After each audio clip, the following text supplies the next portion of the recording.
ગુજરાતના ખેડૂતો રાજકારણનો શિકાર બની રહ્યા છે. રાજકારણ ખેલાઈ રહ્યું છે. ખેડૂતોના નામે, ખેડૂતોની પીડાના નામે, ખેડૂતોની વેદનાનો વેપાર થઈ રહ્યો છે.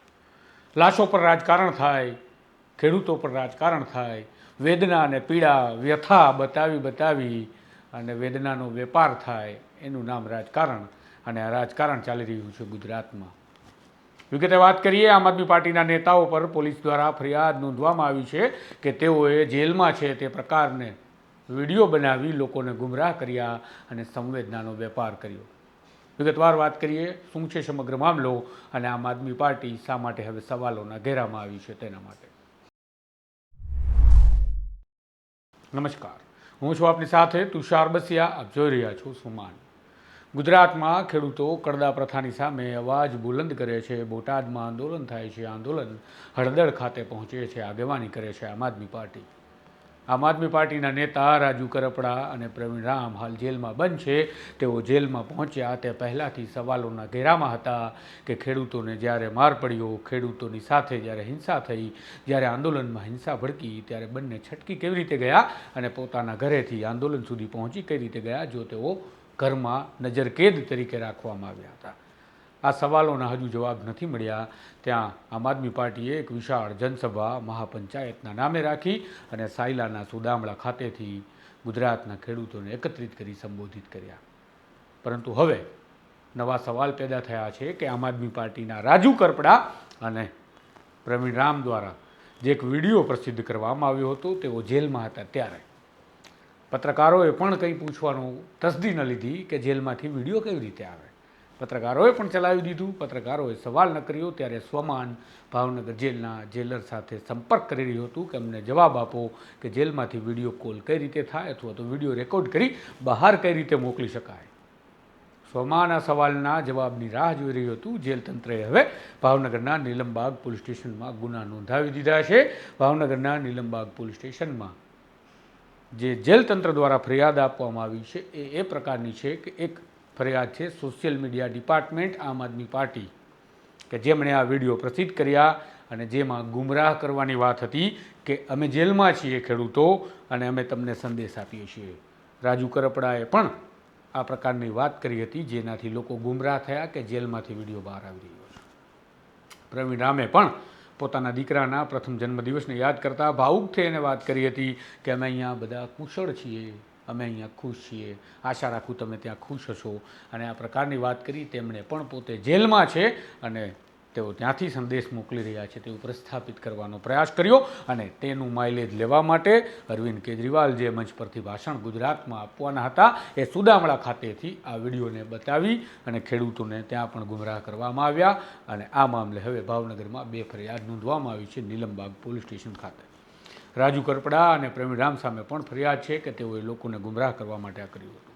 જેલ તંત્રના કહેવા પ્રમાણે જ્યારે તેમણે રાજુ કરપડા અને પ્રવીણ રામની પૂછપરછ કરી ત્યારે ખબર પડી કે આ વિડીયો સાસણગીરમાં જ્યારે તેઓ હળદરથી નીકળી ગયા અને સાસણ ગયા હતા ત્યારે ત્યાંથી બનાવી અને રેડી રાખ્યા હતા. તો શું ગુજરાતની જનતાને ગુમરાહ કરવા માટે એડવાન્સમાં ફ્રેમવર્ક કરવામાં આવ્યું હતું? ભારતીય જનતા પાર્ટીએ ગુમરાહ કર્યા છે. ભારતીય જનતા પાર્ટી નાગરિકોને, ખેડૂતોને હક નથી આપતી, અધિકાર નથી આપતી. આ પ્રકારના જ્યારે આક્ષેપ આપણે લગાવતા હોઈએ ત્યારે શું આપણે પણ નાગરિકોને અને ખેડૂતોને ગુમરાહ કરવાના? વળી ખેડૂતોના નામની સંવેદનાઓ લેવાની, સંવેદનાનો વેપાર કરવાનો અને વેપાર મતોનો વેપાર છે અને ગુજરાતની જનતાને ગુમરાહ કરવાની, આ તો કેટલું યોગ્ય? ભાજપ સરકાર તાનાશાહ છે, ભાજપ સરકાર ખરાબ છે, ભાજપ સરકાર આ છે, બોલો છો, તમે આક્ષેપ કરો છો, પરંતુ તમે શું કરો છો? આમ આદમી પાર્ટીએ પણ હવે તમે જવાબ આપજો. આમ આદમી પાર્ટીએ ખેડૂતોને ગુમરાહ નહોતા કરવા તો પ્રવીણ રામ અને રાજુ કરપડા જેલમાં જાય તે પહેલાં તેઓ જેલમાં છે એવા વિડીયો શૂટ કરવાની શું જરૂર હતી અને બાદમાં તેને પ્રસિદ્ધ કરવાની શું જરૂર હતી? ખેડૂતોની વચ્ચે તેઓ શું સાબિત કરવા માંગતા હતા? શું તેમણે ખેડૂતોને ગુમરાહ નથી કર્યા? તો આ વિડીયો શા માટે અગાઉથી શૂટિંગ કરીને રાખવામાં આવ્યા હતા? કોઈ ષડયંત્ર વિચારી રહ્યા હતા કે શું? આ રાજકીય ષડયંત્ર અથવા તો કોઈ એજન્ડા ચલાવવાનો ભાગ હતો કે શું? આવા અનેક સવાલ છે. ભારતીય જનતા પાર્ટીની સરકારને આપણે ચાહે એટલું કહીએ, પરંતુ આ બાબતની અંદર પોલીસે કરેલી કાર્યવાહીને ખોટી કેવી રીતે ઠેરવી શકાય?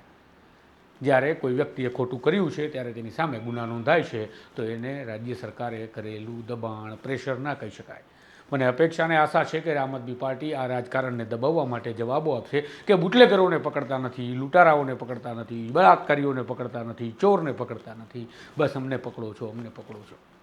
પરંતુ આપણે ગુનો કરીએ અને આપણા પર કાર્યવાહી થાય ત્યારે આપણા ગુનાનો જવાબ આપવાનો હોય, નહીં કે પહેલાંને પકડતા નથી, બીજાને પકડતા નથી, ત્રીજાને પકડતા નથી. કારણ કે ખેડૂતોની માટે જો તમે હકની લડાઈ લડો છો તો તમારા સાધન પહેલાં શુદ્ધ હોવા જોઈએ, તમારી લડાઈ પ્રામાણિક હોવી જોઈએ. તમે જો સત્યનો અવાજ બનવાની વાત અને દાવો કરો છો તો તમારી અંદર સત્ય પડેલું હોવું જોઈએ. અન્યથા એ દાવાઓ પોકળ છે અને ખેડૂતોની ભાવના, વેદના, સંવેદના અને પીડા ઉપર થતું આ રાજકારણ છે.